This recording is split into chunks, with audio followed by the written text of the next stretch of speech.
రేరా కార్యదర్శి గతంలో HMDA planning డైరెక్టర్గా పనిచేసిన శివబాలకృష్ణను ఏసీబీ అరెస్ట్ చేసింది. ఆదాయానికి మించి ఆస్తులు కూడబెట్టారనే ఆరోపణల నేపథ్యంలో 8 బృందాలుగా విడిపోయిన ఏసీబీ అధికారులు బుధవారం తెల్లవారుజామున 5 గంటల నుంచే రాష్ట్ర వ్యాప్తంగా 17 చోట్ల సోదాలు నిర్వహించారు. మడికొండలోని ఆయన నివాస గృహంలో, అమీర్పేటలోని హెచ్ఎండిఏ కార్యాలయంలో కూడా తనిఖీలు చేశారు. ఈ నేపథ్యంలోనే మొత్తం 100 కోట్ల రూపాయలకు పైగా అక్రమాస్తులను గుర్తించినట్లు అధికారులు తెలిపారు. ఇక లాకర్లు తెరిస్తే మరిన్ని ఆస్తులు బయటపడే అవకాశం ఉంటుందని భావిస్తున్నారు ఏసీబీ అధికారులు. బినామీల పేరుతో వందల కోట్ల ఆస్తులను కూడబెట్టినట్లు అనుమానిస్తున్నారు. ఇప్పటికే వారిని విచారించి కీలక వివరాలు సేకరించారు.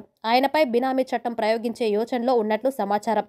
మణికొండలోని ఆదిత్య పోర్ట్ వ్యూలో విల్లా నంబర్ 25లో శివబాలకృష్ణ నివాసం ఉంటున్నారు. 2018-2023 కాలంలో హెచ్ఎండిఏ ప్లానింగ్ విభాగంలో కీలక స్థానంలో పనిచేసిన శివబాలకృష్ణ అధికార దుర్వినియోగానికి పాల్పడడం ద్వారా కోట్లాది రూపాయల ఆస్తులు అక్రమంగా కూడబెట్టినట్టు వచ్చిన ఆరోపణలు, వాటిపై తాజా ఫిర్యాదుల నేపథ్యంలో ఏసీబీ అధికారులు రంగంలోకి దిగారు. 6 నెలల క్రితం రియల్ ఎస్టేట్ రెగ్యులేటరీ అథారిటీ కార్యదర్శిగా బదిలీ అయ్యి మెట్రో రైల్ ప్లానింగ్ అధికారిగా అదనపు బాధ్యతలు నిర్వహిస్తున్నారు. ఈ క్రమంలోనే శివబాలకృష్ణపై అవినీతి ఆరోపణలు రావడంతో ఆయన ఆస్తులు చిట్టాపై ఇటీవల ఏసీబీ ఆరా తీసింది. ఆదాయానికి మించిన ఆస్తుల ఆధారాలు సేకరించి సోదాలు నిర్వహించింది.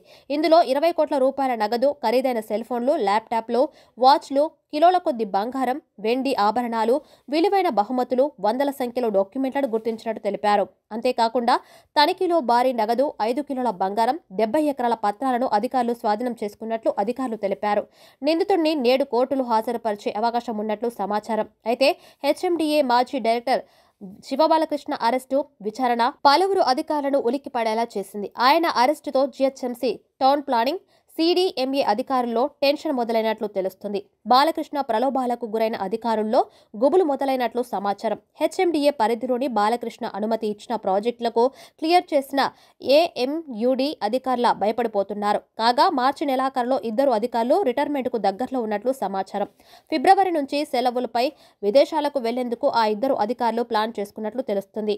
అయితే బాలకృష్ణ విచారణ తర్వాత మరికొందరి పేర్లు వెలుగులోకి వచ్చే అవకాశాలు తెలుస్తుంది. అప్పటి ఎంఏయూడీ ఉన్నత అధికారి కనుసన్నల్లోని బాలకృష్ణ ఉన్నారని, ఆ ఉన్నతాధికారిపై కూడా ఏసీబీ ఆరా తీస్తున్న పరిస్థితి ఉండే అవకాశం ఉందని సమాచారం. అయితే కొత్త ప్రభుత్వం ఏర్పడ్డాక సదరు అధికారిని ఎంఏయూడీ ఉన్నత పదవి నుంచి గుర్తింపే లేని శాఖకు ఇటీవల సర్కార్ బదిలీ చేసినట్లు సమాచారం.